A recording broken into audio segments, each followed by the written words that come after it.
Hi everyone, Aaron here for Zollotech, and the MagSafe Battery Pack has been out for a couple days, and I had a lot of questions about how fast it would charge each device and how much it would charge, everything from the iPhone 12 mini all the way up to the iPhone 12 Pro Max. And so I ran a bunch of tests over the last couple of days to determine what this is actually capable of.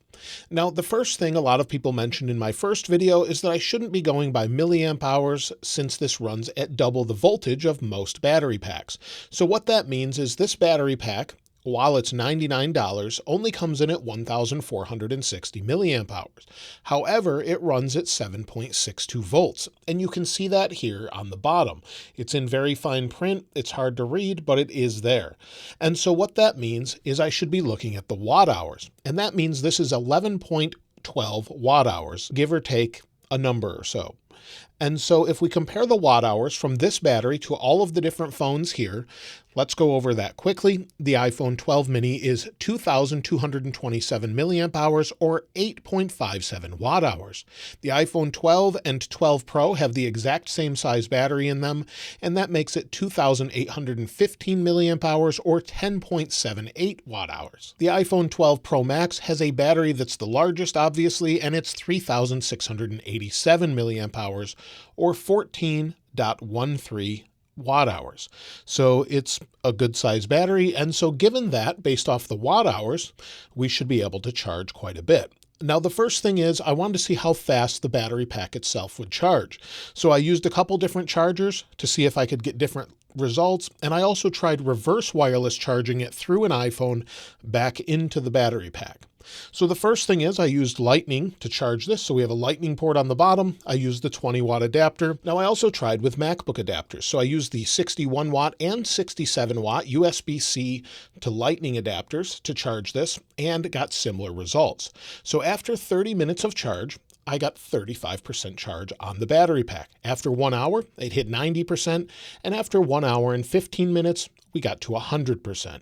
So it charges in about an hour and 15 minutes based on my tests overall. It could vary a few different points as far as percentage-wise, but it charges in about an hour and 15 minutes. Now, if you're reverse wireless charging, meaning you put it on the back of an iPhone, you plug in the Lightning to the iPhone itself. Now, plugged in to the iPhone, we're reverse wireless charging inductively through the back of the phone into the battery pack itself, and you can see that it's charging as we have that little lightning bolt indicating it in the widget. So we have 72% charge currently on the iPhone, and it's reverse wireless charging it into the battery pack, and we're at 20%. Again, indicated by the little lightning bolt.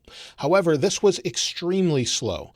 In fact, so slow that I gave up on it after an hour and a half. So after the first 30 minutes, I got 15% charge, reverse wireless charging. After an hour, I got 30% charge. After 1.5 hours or an hour and a half, I got 45% charge. So this was extremely slow. So just keep that in mind. I would not charge it this way, but rather I would charge it the opposite way, where we go into the battery pack and then it charges into the phone at up to 15 watts. And so if you have an adapter that's 20 watt or higher, you can charge at that rate. So I normally recommend going from the MacBook charger into the battery pack and then the iPhone, or any of them. Maybe you have a MacBook Air charger that will charge at the fastest rate. Now, as far as how much the Apple MagSafe Battery Pack can actually charge each one of these devices, I ran multiple tests.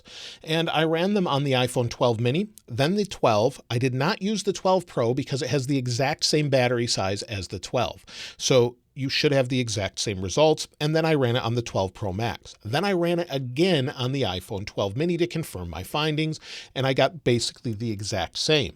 Now, the test was set up like this. I had iOS 14.7 set up on all of these devices.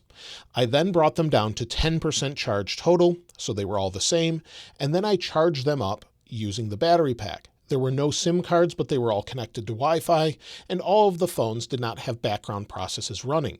The displays were off for the entire time except for checking the levels every 30 minutes or so or when it stopped, and there was no case on the iPhone. The ambient temperature was 70 degrees Fahrenheit or 21.1 degrees Celsius. So that's how I ran the test on all of these. Now with the 12 mini, that's what I started with. What I found is once I started charging it after 10%, we got to 34% after 30 minutes. After 53 minutes, I hit 50% charge. And after 1 hour and 30 minutes, I hit 75% charge. Then after 2 hours and 2 minutes, I hit 89% charge and the battery was depleted for a total charge of 79%. So bringing it from 10% up to 89% is what this was able to do with the 12 mini.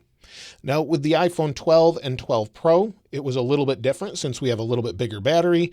The overall result was slightly different. After 30 minutes, I hit 27%.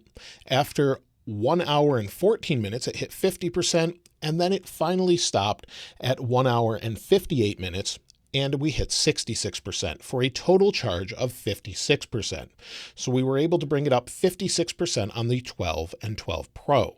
So it's much less, and that's to be expected based off of the overall battery size, and then the losses that are lost through the battery pack. And also the heat was about the same on all of them.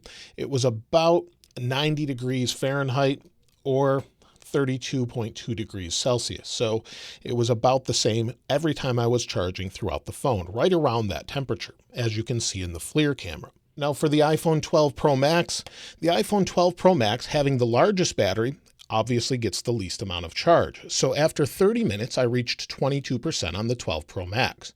After 1 hour and 35 minutes, it reached 50% charge.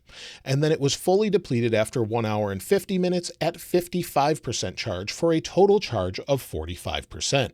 So that's how much it would charge the 12 Pro Max for me. It gave me that additional 45%. So as you see, we had 79% for the Mini, 56% for the 12 and 12 Pro, as well as 45% for the 12 Pro Max. So that's what you can expect out of a full charge from the battery pack. Now, after running all of those tests, it really depends on whether or not you should buy this. It is fairly thick. It's thicker than the 12 mini, and you can see the overall thickness. In fact, it's probably thicker than the 12 Pro Max. The overall thickness of the battery pack is quite large, and it is a very convenient battery pack. However, for $99, there are alternatives that have more power. So whether or not you should pick this up is really up to you. It's a very simple solution that you can plug on just magnetically onto the back of the iPhone, but it is a little bit awkward, and there are some inherent losses due to the inductive charging. So I'm not so sure you should pick one of these up if you're trying to get a full charge out of your 12 Pro Max and an additional one full charge. You'll get about that 45 to 50% charge using this. So that's without using any apps. That's with the screen off. So you'll see that additional percentage bump, but it's not a huge amount. And it's not something that you can really depend to get a full charge out of unless you're using a 12 mini or so. However, it's just a backup at this point. So whether or not you should pick one up is really up to you. I personally don't use battery packs too much, as I tend to have a charger nearby. And I guess I'd use this in an emergency since it's small and convenient.